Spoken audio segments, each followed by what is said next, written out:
प्यारे बच्चों, welcome to my channel Verma study 2020 book लाना। मैं यूपी बोर्ड के क्लास 11th के छात्र छात्राओं के लिए ज्योग्राफी सब्जेक्ट को हिंदी माध्यम से मैं फुल कोर्स कराऊंगा। यदि आप फुल कोर्स करना चाहते हैं तो मेरे चैनल को सब्सक्राइब कीजिए और बेल आइकन को प्रेस करना ना भूलें, ताकि जो भी वीडियो मैं अपलोड करूं उसका नोटिफिकेशन आपको सबसे पहले मिल सके। प्यारे बच्चों, भौतिक भूगोल के मूल सिद्धांत में चैप्टर 7 भू आकृतियाँ तथा उनका विकास चल रहा है। आज पार्ट 7 है। इससे पहले 6 वीडियो डाला जा चुका है। अगर आप नहीं देखे हैं तो आई बटन को क्लिक करके देख लें। आज जो है अभ्यास के प्रश्नोत्तर हम लोग पढ़ेंगे। प्रश्न तीसरा, जिसमें 3 प्रश्न है। इसके पहला और दूसरा जो प्रश्न है वो कल के वीडियो में डाला जा चुका है, अर्थात लेक्चर 41। तो आज जो तीसरा है उसका पहला प्रश्न है, आर्द्र एवं शुष्क जलवायु प्रदेशों में प्रवाहित जल ही सबसे महत्वपूर्ण भू आकृतिक कारक है, विस्तार से वर्णन करिए। देखिए, आज का जो क्वेश्चन है वो लॉन्ग क्वेश्चन है, 6 नंबर का आएगा और प्रश्नों को ध्यान से समझते हैं। ये कह रहा है आर्द्र व शुष्क जलवायु। आर्द्र का मतलब ये हुआ कि जहाँ पर खूब बारिश होती है, और शुष्क का मतलब ये हुआ जहाँ पर बारिश नहीं होती है, जैसे रेगिस्तानी या मरुस्थलीय प्रदेश। तो ये समझ में आ गया होगा कि जहाँ पर बारिश होती है वहाँ और जहाँ पर बारिश नहीं होती है वहाँ प्रवाहित जल में वर्षा तो होती ही है, नदियाँ भी आ जाती हैं क्योंकि नदियों का पानी प्रवाहित होता है। सबसे महत्वपूर्ण भू आकृतिक कारक है। जो भू आकृतिक कारक हम लोग पढ़ रहे हैं इसमें जो है प्रवाहित जल ही सबसे महत्वपूर्ण कारक है। कारक तो ढेर सारे आपको बताए गए हैं कि प्रवाहित जल है, हिमानी है, भूमिगत जल है, पवनें हैं, समुद्री तरंगे हैं। ये सब भू आकृतिक कारक हैं, जिसमें सबसे ज़्यादा महत्वपूर्ण या ज़्यादा स्थलीय आकृतियों का निर्माण कौन करता है? प्रवाहित जल करता है। तो ये कह रहा है विस्तार से वर्णन करिए।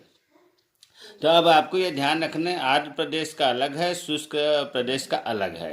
आर्द्र प्रदेश का मतलब जहाँ वर्षा ज़्यादा होती है, शुष्क का मतलब कि वर्षा बहुत कम होती है। तो देखिए, आर्द्र प्रदेशों में जहाँ अत्यधिक वर्षा होती है, प्रवाहित जल ही सबसे महत्वपूर्ण भू आकृतिक कारक है, ये बताया जा चुका है। और इससे होता क्या है कि धरातल के निम्नीकरण के लिए उत्तरदायी है। अत्यधिक वर्षा जो है धरातल के निम्नीकरण मतलब पर्वत को नीचे कर देना, मैदान कर देना, ये निम्नीकरण कहलाता है। प्रवाहित जल जो है वो 2 तरह का या 2 प्रकार से होता है। एक तो होता है कि धरातल पर परत के रूप में फैला हुआ प्रभाव। देखिए, ये विशेष तौर से मरुस्थलीय प्रदेशों में होता है, जहाँ पर वर्षा तो कम होती है, लेकिन जब होती है तो बहुत मूसलाधार वर्षा होती है, कम समय में बहुत ज़्यादा वर्षा हो जाती है। तो ऐसी स्थिति में पूरा पानी परत के रूप में फैल जाता है। तो वही चीज़ है धरातल पर परत के रूप में फैला हुआ प्रवाह। और दूसरा होता है रैखिक प्रवाह। रैखिक प्रवाह जो घाटियों में नदियों के द्वारा सरताओं के रूप में बहता है, जो ऊंचे पहाड़ों से घाटियों में बहता है, उसे रैखिक प्रवाह कहते हैं। अब जो प्रवाहित जल है इसकी 3 अवस्था आपको पहले भी बताया गया है कि युवावस्था है, प्रौढ़ावस्था है, वृद्धावस्था है, जिसमें सबसे ज़्यादा अपर्दन कार्य युवावस्था में होता है। युवा अवस्था में इससे पहले वाले वीडियो में बताया गया है कि अपर्दन कार्य ज़्यादा होता है। ऐसा क्यों होता है? क्योंकि तीव्र ढाल होता है, और तीव्र ढाल के कारण ही जलप्रपात या छोटे झरनों का निर्माण होता है। मान लीजिए नदी बह रही है या प्रवाहित जल हो रहा है और आगे कोमल चट्टान आ गया तो वहाँ की मिट्टी कठोर हो गई, और जहाँ कठोर चट्टान है वहाँ अपर्दन नहीं हुआ। तो होता क्या है कि कोमल चट्टानें पानी के साथ बह जाती हैं, तो फिर वहाँ गड्ढा हो जाता है, नीचा हो जाता है, और ऊंचाई कठोर तल से पानी गिरने लगता है, जिसको हम कहते हैं जलप्रपात या छोटे झरने। नदी घाटी के विकास में भी ये सब जो है अपर्दन के द्वारा होता रहता है। अब होता क्या है प्यारे बच्चों कि जब नदियों के द्वारा अपर्दन होता है युवावस्था में तीव्र, लंबे समय के बाद जो है ये धीरे धीरे जो ढाल था जिसके कारण बहुत ज़्यादा अपर्दन हो रहा था, ये मंद ढाल में बदल जाता है। और जब मंद ढाल में बदल जाता है तो क्या होता है, नदियों का या प्रवाही जल का वेग कम हो जाता है।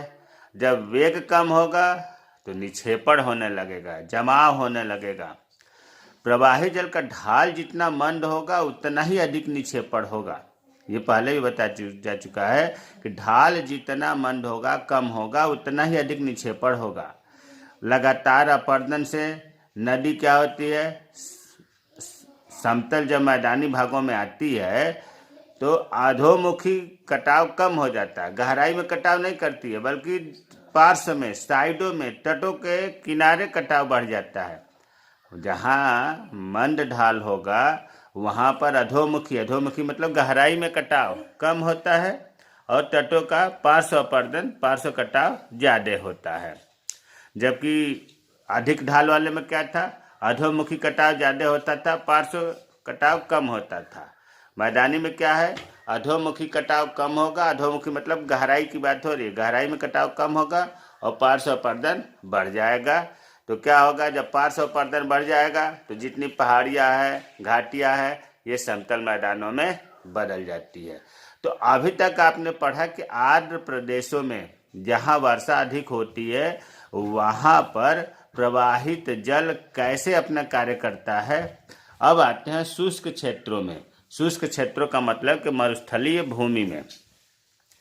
शुष्क क्षेत्रों में देखिए स्थलाकृतियों का निर्माण दो कारकों से होता है। एक तो बृहद क्षरण, मतलब क्षरण ज़्यादा होगा, बड़े पैमाने पर होगा, और प्रवाहित जल की चादर बाढ़ से होता है। क्योंकि वहाँ पर अभी हमने बताया कि वर्षा कम होती है, लेकिन जब होती है तो मूसलाधार होती है, जिससे चादर जैसी सीट नुमा बाढ़ आती है, पानी फैल जाता है। तो दो तरह से कटाव होता है शुष्क क्षेत्रों में, एक तो बृहद क्षरण से और दूसरा चादर बाढ़ से। ऐसा क्यों होता है, क्योंकि बताया हमने कि मरुस्थलीय प्रदेशों में या रेगिस्तानी प्रदेशों में वर्षा बहुत कम होती है, जिससे मूसलाधार वर्षा अल्प समय में होती है। तो मरुस्थलीय भागों में भू आकृतियाँ जो बनती हैं हवाओं से तो बनती ही हैं, लेकिन प्रवाहित जल से भी क्षरण या अपरदन होता है। तो हमें उम्मीद है कि पहला प्रश्न जो था आर्द्र व शुष्क जलवायु प्रदेशों में प्रवाहित जल की भूमिका समझ में आ गया होगा। अब दूसरा प्रश्न है, चूना चट्टानें आर्द्र एवं शुष्क जलवायु में भिन्न व्यवहार करती हैं, क्यों? चूना प्रदेशों में प्रमुख व मुख्य भू आकृतिक प्रक्रिया कौन सी है और इसके क्या परिणाम है? देखिए प्रश्नों को ध्यान से समझना है। चूना चट्टानें मतलब ऐसी चट्टानें जिसमें चूना हो, ऐसी चट्टानें जिसमें डोलोमाइट हो, ऐसी चट्टानें जिसमें सेल खड़ी हो। ये चीज़ क्लियर हो गया। आर्द्र, आर्द्र का मतलब जहाँ वर्षा ज़्यादा होती है, शुष्क का मतलब जहाँ वर्षा कम होती है। तो इन दोनों जगह पर मतलब आर्द्र प्रदेशों में या आर्द्र जलवायु में, शुष्क प्रदेशों में या शुष्क जलवायु में भिन्न व्यवहार करती हैं, अलग अलग ढंग से। चूना चट्टानें दोनों जगह है, लेकिन शुष्क जलवायु में अलग उसका रिजल्ट मिलता है और आर्द्र जलवायु में अलग रिजल्ट मिलता है। अब ये पूछ रहा है कि ऐसा क्यों होता है। तो देखिए पहले हम पढ़ते हैं कि चूना चट्टान वाले प्रदेश जो हैं आर्द्र व शुष्क जलवायु के कारण तो भू आकृतियाँ भिन्न भिन्न होती ही हैं। होता क्या है कि चूने के पत्थर में कैल्शियम कार्बोनेट होता है। चूना में क्या होता है, कैल्शियम कार्बोनेट। चूना युक्त चट्टानों में कैल्शियम कार्बोनेट होता है, और ये कैल्शियम कार्बोनेट के होता क्या है कि आर्द्र जलवायु में जहाँ वर्षा ज़्यादा होती है, जल की उपलब्धता ज़्यादा होती है, ये जल में आसानी से घुल जाता है। कैल्शियम कार्बोनेट क्यों घुल जाता है, क्योंकि जब जल अंदर प्रवेश करता है तो इसमें कार्बन, नाइट्रोजन, सल्फर मिल जाता है और ये कैल्शियम कार्बोनेट से क्रिया करके कैल्शियम युक्त चट्टानों को घुला देता है। जबकि शुष्क जलवायु में क्या होता है, शुष्क जलवायु में जल की उपलब्धता कम होती है, अल्पता होती है, जिससे चूने के चट्टान जो है घुल नहीं पाते। जब पानी हो ही नहीं रहा, बारिश हो ही नहीं रही, तो चूने का चट्टान घुलेगा कैसे। तो अब आपको ये देखने को मिल रहा है कि जहाँ चूना चट्टानें आर्द्र है या शुष्क है, इनमें भिन्न व्यवहार करती हैं। जहाँ पानी की उपलब्धता है, आर्द्र जलवायु है, वहाँ पर घुलीकरण घुल जाती हैं, और जहाँ पर शुष्क जलवायु है वहाँ पर नहीं घुलती है। इन सब का कारण क्या है, चट्टानों का रासायनिक संगठन और जलवायु की भिन्नता। चट्टानों का रासायनिक संगठन कैसा है? अगर चूना युक्त है तो घुलेगा, नहीं है तो नहीं घुलेगा। अब जो है चूना युक्त चट्टानों के घुलने से अर्थात अपरदन होने से कौन कौन से स्थल रूप बनते हैं? तो देखिए, चूना प्रदेशों में जब भूमिगत जल अंदर जाता है चट्टानों में तो कैल्शियम कार्बोनेट की क्रिया करके, रासायनिक क्रिया करके घोलीकरण मतलब घोल देता है और मिल जाता है, या घुलने के बाद जो है प्रवाहित होकर अन्य स्थानों पर जमा हो जाता है। इससे तमाम प्रकार की स्थलाकृतियाँ बनती है जिसे कहा जाता है काष्ठ स्थलाकृतियाँ। काष्ठ स्थलाकृतियाँ में जो अपरदन से बनते हैं स्थलाकृतियाँ, उसमें घोल छिद्र है, विलयन छिद्र है, डोलाइन है, काष्ठ झील है, काष्ठ खिड़की है, युवाला, पोलिज है, कंदरा या गुफा है, प्राकृतिक पुल, सुरंग, लेपीट, ये सब जो है ढेर सारे हैं। तो देखिए, अब यहाँ सब के बारे में तो बताना संभव है नहीं। ये पिछले वीडियो में, वीडियो 37 में बताया गया है खूब बढ़िया से कि भूमिगत जल क्या है और भूमिगत जल के अपरदित और निक्षेपित स्थल रूप या स्थलाकृतियाँ कौन कौन सी हैं, इसलिए यहाँ पर डिटेल नहीं किया जाएगा। अब जो है भूमिगत जल से या चुनाव प्रदेशों में निक्षेपित स्थल कौन कौन से बनते हैं? तो मुख्य रूप से 3-4 है। एक तो है स्टेलेक्टाइट जिसको आकाशीय स्तंभ कहते हैं, दूसरा है स्टेलेग्माइट जिसको पातालीय स्तंभ कहते हैं, गुफा स्तंभ, ड्रिप स्टोन। ये भी वीडियो 37 में आपको इनके बारे में खूब बढ़िया से बताया गया है, अच्छे ढंग से बताया गया, आपको समझ में आएगा। तो हमें उम्मीद है कि चूना प्रदेशों में किस प्रकार से अपरदन होता है, किस प्रकार से निक्षेपण होता है, कौन कौन से स्थलाकृतियाँ बनी है, समझ में आया होगा। प्रश्न तीसरा है हिम नदी। देखिए, हिमनद, हिमानी और हिम नदी एक ही चीज़ है।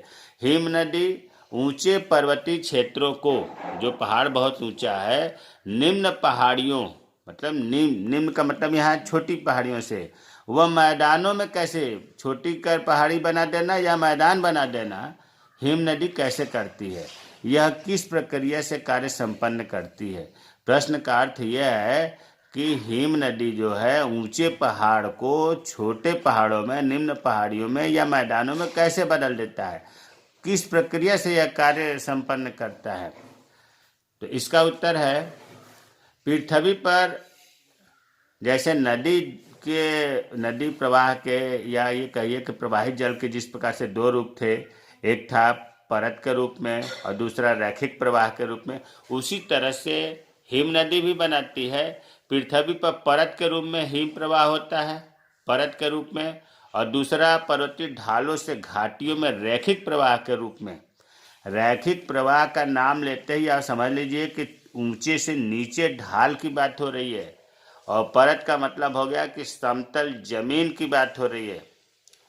तो दोनों तरह से अगर हिम प्रवाहित हो रही है तो उसे हम कहते हैं हिमनद। परत के रूप में हिम प्रवाह या पर्वतीय ढालों से घाटियों में रैखिक प्रवाह के रूप में बहते हिम को हिम नदी या हिमानी या हिमनद कहते हैं। प्रवाहित जल के विपरीत देखिए, जल का उल्टा हिमनद प्रवाह बहुत धीमा होता है। प्रवाहित जल आप देख रहे थे बहुत तीव्रता होता है, इसीलिए 3 कैटेगरी में बांटा गया था प्रवाहित जल के अवस्था को, युवावस्था, वृद्धावस्था, प्रौढ़ावस्था। लेकिन इसमें हिम नदी में ऐसा नहीं होता है, क्योंकि जो हिम नदी प्रवाह बहुत धीमा होता है। आपको जानकर आश्चर्य होगा कि प्रतिदिन 1 सेंटीमीटर या इससे कम से लेकर कुछ मीटर तक ही हिम नदी प्रवाहित होती है। 24 घंटे में 1 सेंटीमीटर या 1 सेंटीमीटर से कम और कुछ मीटर तक प्रवाहित होती है। हिम नदी प्रवाहित होने का मुख्य कारण यह है गुरुत्वीय बल। गुरुत्वीय बल के कारण ही हिम नदी प्रवाहित होती है धीरे धीरे, और लेकिन प्रबल रूप से अपरदन करती है। इनका अपरदन बहुत प्रबल होता है। जब एक बड़े क्षेत्र में भारी मात्रा में हिम एकत्रित हो जाता है, बहुत बड़ा क्षेत्र है और वहाँ पर हिम बहुत ज़्यादा मात्रा में एकत्र हो गया है, तो ये अपने भार के कारण और गुरुत्वाकर्षण के प्रभाव के कारण ये पर्वतीय ढाल से घाटी की तरफ या नीचे की तरफ धीमी गति से प्रवाहित होने लगती है। तो समझ में आ रहा होगा कि हिम जो है, हिम का क्षेत्र जो है, ये हिम के भार के कारण और गुरुत्वाकर्षण के प्रभाव के कारण जो है इनमें प्रवाह होता है। यहाँ ये जानना जरूरी है कि मध्य में, मान लो बहुत बड़ा क्षेत्र है हिम का, तो मध्य में, बीच में इसकी गति तीव्र होगी और किनारों पर कम होती है। जो भारी मात्रा में हिम का क्षेत्र है तो बीच में जो है हिम, उसमें गति तीव्र होती है, किनारों पर कम होती है। और जब ये प्रवाहित होता है तो इसके दौरान हिम जो है चट्टानों के घर्षण एवं अपघटन से, घर्षण का मतलब हुआ कि इनके तल, धरातल का जो तल है उसको रगड़ते हुए, उसका अपरदन करते हुए, अपघटन का मतलब कि इनमें टूटते फूटते, तोड़ फोड़ करके अपरदन का कार्य करती है। तो हिम चट्टानों का अपरदन दो तरह से करती है, एक तो घर्षण से, दूसरा अपघटन या अपघर्षण से। और जब अपरदन होता है तो इसके परिणाम स्वरूप जो है हिम नदी यू आकार की घाटी बनाती है, सर्क बनाती है, गिरिश्रिंग, सिरेटेड कटक, लटकती घाटी, हिमशैल आदि स्थल रूपों का निर्माण होता है। जो स्थल रूप है अपरदन के द्वारा, हिम नदी के अपरदन के द्वारा स्ट्रक्चर बनती है, ये लिखा गया है काले से। इनके बारे में विस्तृत रूप से बताया गया है पिछले वीडियो में। यहाँ अब इनके बारे में नहीं बताया जाएगा कि यू आकार की घाटी क्या है, सर्क क्या है, गिरिश्रिंग क्या है, सिरेटेड कटक क्या है, लटकती घाटी क्या, हिमशैल क्या है, यहाँ बताना संभव है। और हिम जब ऊंचे पर्वतों से निम्न पर्वत के क्षेत्र में प्रवाहित होता है, उच्च पर्वत मतलब ऊंचे अक्षांशों से निम्न पर्वत अर्थात निम्न अक्षांशों के क्षेत्रों में जब प्रवाहित होता है तो निम्न अक्षांशों में आपको पता है कि तापमान में वृद्धि होती है, और तापमान में वृद्धि के कारण बर्फ पिघलना आरंभ कर देता है। और बर्फ पिघल करके जब पानी के रूप में उसका प्रवाहित होना शुरू करेगा तो इसके निक्षेपण से अपने साथ तमाम लाएगा मलबा, उसके निक्षेपण से हिमोड़ बनता है, एस्कर बनता है, हिमानी धौत मैदान बनता है, ड्रमलिन बनता है, निर्माण होता है। तो अब वास्तव में आप देख रहे हैं कि हिम नदी जो है ऊंचे पर्वतीय क्षेत्रों को अपरदन प्रक्रिया द्वारा, ध्यान रखना है, निक्षेपण प्रक्रिया द्वारा नहीं, हिम नदी जो है ऊंचे पर्वतीय क्षेत्रों को अपरदन प्रक्रिया के द्वारा प्रारंभ में, शुरू में तो निम्न पहाड़ी के रूप में बदलता है और फिर उन पहाड़ियों को मैदानों के रूप में बदल देता है, जिससे ठोस हिम के साथ साथ, ठोस हिम से तो अपरदन होता ही है, पिघलता हिम भी उसमें सहयोग देता है अपरदन करने के लिए। तो निष्कर्ष क्या निकला? निष्कर्ष ये निकला कि हिम नदी के द्वारा ऊंचे पर्वतीय क्षेत्रों को निम्न पहाड़ियों में और मैदानों में परिवर्तन के कार्य को अपरदन द्वारा पूर्ण करता है हिम नदी। प्रश्न में तो यही पूछा था कि हिम नदी ऊंचे पर्वतीय क्षेत्रों को निम्न पहाड़ियों व मैदानों में कैसे परिवर्तित करता है। तो आपने देख लिया कि पहाड़ियों व मैदानों में परिवर्तन अपरदन के द्वारा हिम नदी पूरा करती है, निक्षेपण के द्वारा पूरा नहीं करती है। तो मुझे उम्मीद है कि आज अभ्यास के प्रश्न उत्तर समझ में आ गया होगा। ये पाठ पूरा हो गया। अगर इस पाठ में कोई चीज़ समझ में नहीं आया है, नदियों के द्वारा अपरदनात्मक निक्षेपणात्मक कार्य, पवनों के द्वारा अपरदनात्मक एवं निक्षेपणात्मक कार्य, भूमिगत जल के द्वारा, भौम जल के द्वारा, तो आप कमेंट करें, मैं रिप्लाई करूँगा। और मेरे चैनल को सब्सक्राइब कीजिए। जय हिंद, जय भारत।